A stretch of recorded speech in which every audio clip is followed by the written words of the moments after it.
Hello नमस्कार दोस्तों। मैं सूर्य प्रकाश गौड़ अपने YouTube चैनल के जो हमारा चैनल है जिसका नाम है कॉमर्स बाय एसपी सर में आपका स्वागत करता हूं। मित्रों, आज मैं आया हूं आपके सामने एक नई वीडियो के साथ में Taylor's scientific principles of management. तो शुरुआत करते हैं। जय श्री कृष्णा, माता रानी की जय। देखिए, सबसे पहले हम लोग बात करते हैं FW टेलर। इसका पूरा नाम था फ्रेडरिक विंसलो टेलर। मैनेजमेंट में दो ही लोगों ने जो विद्वान थे उन्होंने सबसे ज्यादा कंट्रीब्यूशन किया। एक थे फ्रेडरिक विंसलो टेलर और एक है हेनरी फेयोल।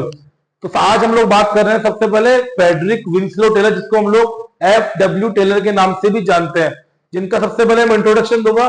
इनका जन्म हुआ था 1856 में USA United states of America में। और इन्होंने सबसे ज्यादा शुरुआत में तो इन्होंने काम किया था एज ए मशीन ऑपरेटर, और बाद में जब 1884 में एक बहुत ही अच्छी कंपनी थी मिडवेल स्टील कंपनी, उसमें एज ए चीफ इंजीनियर इन्होंने क्या किया था, काम किया था। नहीं, मैकेनिकल इंजीनियर थे।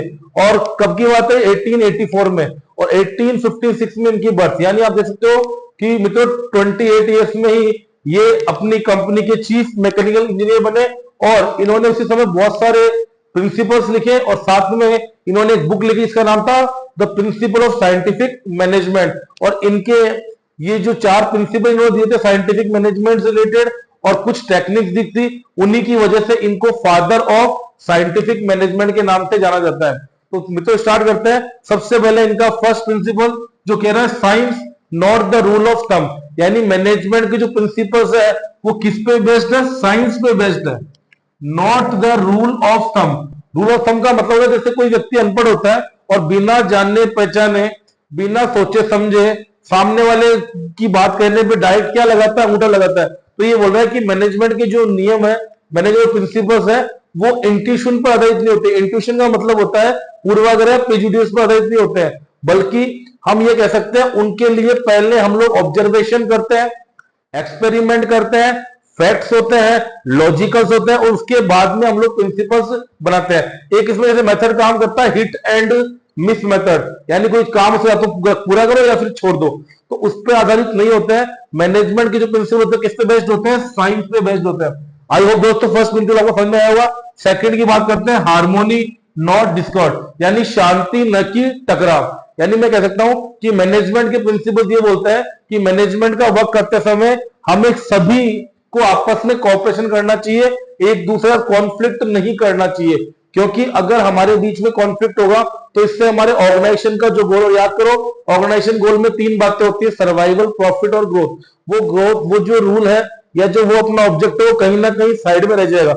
यानी हम ये कह सकते हैं कि हमें मैनेजमेंट के जो वर्क कर रहे हैं उसमें हमें हार्मोनी से यानी शांति से क्या करना चाहिए, पीस से जो है वो क्या करना चाहिए, वर्क करना चाहिए।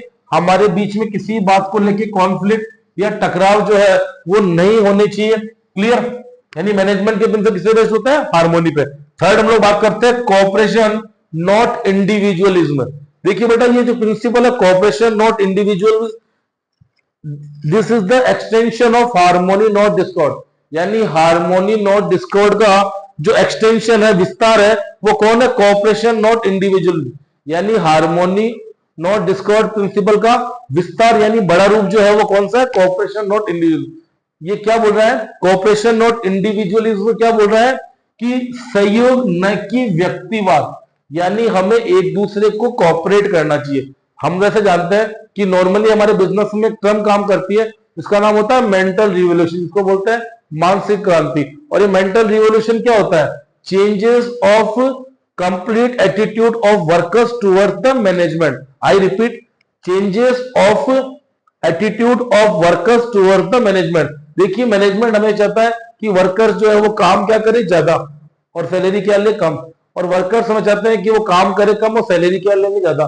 दोनों का एटीट्यूड आपस में क्या चेंजेस है। तो ये मेंटल रिवोल्यूशन क्या करता है, उस पूरे के पूरे जो एटीट्यूड है उसे क्या करता है, चेंज करता है। और वर्कर्स को विश्वास दिलाता है कि if they doing their greatest work, if they doing their 100% work, अगर वो अपने 100% पोटेंशियल से वर्क करेंगे और मालिक को उसमें प्रोडक्शन का बेनिफिट होगा, मालिक का प्रोडक्शन बढ़ेगा तो मालिक क्या करेगा आपके लिए, यानी मैनेजर जो है वो क्या करेगा, आपकी सैलरी जो है वो डेफिनेटली क्या करेगा, इंक्रीज करेगा। इस तरह से दोनों का जो चेंज, जो एटीट्यूड है वो क्या करना, चेंज करना। तो हम कह सकते हैं कोऑपरेशन नॉट इंडिविजुअल, यानी जब भी हम लोग कोई टारगेट सेट करते हैं तो हम लोग, भले ही वो टारगेट हमें इंडिविजुअली मिलता है, लेकिन हमें टारगेट पूरा करना होता है ग्रुप गोल का। वही सर्वाइव प्रॉफिट और ग्रोथ वाली बात, जैसे अगर हमें 1000 यूनिट बनानी है और अगर 1000 यूनिट को हमने 10 लोगों में डिवाइड किया तो एक पर्सन 100 यूनिट बना रहा है, लेकिन अगर उनमें से 2 वर्कर्स एब्सेंट है तो वो जो उनकी 200 यूनिट्स है वो भी बाकी 8 लोगों के बीच में क्या होगी, डिवाइड होगी। क्योंकि हमारा जो काम है वो इंडिविजुअलिज्म नहीं है, हम लोग केवल हमारे लिए काम नहीं कर रहे, हमारा जो काम है वो क्या है, ऑर्गेनाइजेशन गोल के लिए, यानी हमें ऑर्गेनाइजेशन के टास्क को क्या करना है, पूरा करना है। यानी हमें एक दूसरे के साथ में क्या करना है, कोऑपरेट करना है। यानी इंडिविजुअल में, यानी अकेले रहते हुए काम नहीं करना है। हम ये नहीं कर सकते I have done my job, I have done my duties, I have done my work, आप ऐसे नहीं कर सकते। आपको पूरे ऑर्गेनाइजेशन को साथ में लेके चलना है और जो पेंडिंग वर्क पड़ा उसको भी साथ में लेके पूरा करना है। तो मैं कहता हूं कि ऑर्गेनाइजेशन में क्या होना चाहिए, कोऑपरेशन, इंडिविजुअलिज्म नहीं होना चाहिए। लास्ट हम लोग बात करते हैं, हमारा फोर्थ प्रिंसिपल है development of each and every person. यानी ऑर्गेनाइजेशन में जितने ही पर्सन काम कर रहे हैं, जितने भी एम्प्लॉइज काम कर रहे हैं, जितने भी सबऑर्डिनेट्स काम कर रहे हैं, उन सभी का डेवलपमेंट। और साथ में क्या बोला, हिज और हर ग्रेटेस्ट एफिशिएंसी। एफिशिएंसी का मतलब याद करो, minimum cost, minimum wastage, optimum utilisation of resources. और एफिशिएंसी का मतलब क्या होता है, कुशलता। प्रॉस्पेरिटी का मतलब समृद्धि, यानी कहने का मतलब जितने भी ऑर्गेनाइजेशन में वर्कर्स काम कर रहे हैं उन सभी की एफिशिएंसी क्या होनी चाहिए, इंक्रीज। उनकी प्रॉस्पेरिटी क्या होनी चाहिए, इंक्रीज। कैसे हो सकता है, समझना मित्रों। जैसे कोई वर्कर्स वर्क कर रहा है तो स्टार्टिंग से ही उनकी ट्रेनिंग पे जो है वो प्रॉपर जो है फोकस किया जाए। जैसे कोई वर्कर्स किसी चीज को फेस करने में, किसी वर्क को करने में कुछ प्रॉब्लम फेस कर रहा है तो आप क्या कीजिए, उसको स्टार्टिंग से क्या कीजिए, अच्छे से उसको ट्रेनिंग प्रोवाइड कीजिए। अगर आपने शुरुआत से उसकी ट्रेनिंग पे ध्यान दिया तो वर्कर्स जो पहले अनस्किल्ड कैटेगरी में था वो पर्सन किस कैटेगरी में आ सकता है, सेमी स्किल्ड में। और उसके बाद में वो पर्सन किस कैटेगरी में आता है, स्किल्ड कैटेगरी में। या बोलो इनएफिशिएंट, सेमी एफिशिएंट, और या फिर कौन सी कैटेगरी, एफिशिएंट कैटेगरी। और जो एफिशिएंट कैटेगरी में वर्कर्स हमारे पास अवेलेबल है उन्हें हम लोग और क्या करें, मोटिवेट करें। इसके लिए टेलर ने टेक्निक भी, इसके बारे में हम लोग बात करेंगे, डिफरेंशियल पीस वे सिस्टम। यानी जो पर्सन जितना अच्छा वर्क करता है उसको उसके नॉर्मल रेट से, ज्यादा रेट से हम लोग क्या करेंगे, अमाउंट प्रोवाइड करेंगे, जिससे वो क्या रहेगा, मोटिवेट रहेगा। और हम कह सकते हैं कि ये सारी चीजें वर्कर्स की ट्रेनिंग और डेवलपमेंट पे डिपेंड करेगी। तो क्या क्या कहेंगे हम लोग कि development of each and every, यानी जो पर्सन है उन सबका ग्रेटेस्ट एफिशिएंसी, यानी उनकी एफिशिएंसी क्या करें हम लोग, इंक्रीज करें, और साथ में उनकी प्रॉस्पेरिटी जो है उसको बढ़ाए। तो ये थे हमारे एफडब्ल्यू टेलर के scientific principle of management. I hope दोस्तों आपको वीडियो पसंद आएगा। अगर आपको वीडियो पसंद आए तो ज्यादा से ज्यादा मेरे चैनल को सब्सक्राइब करें, लाइक करें, कमेंट करें। मिलते हैं कल एक नई वीडियो के साथ में। नमस्कार।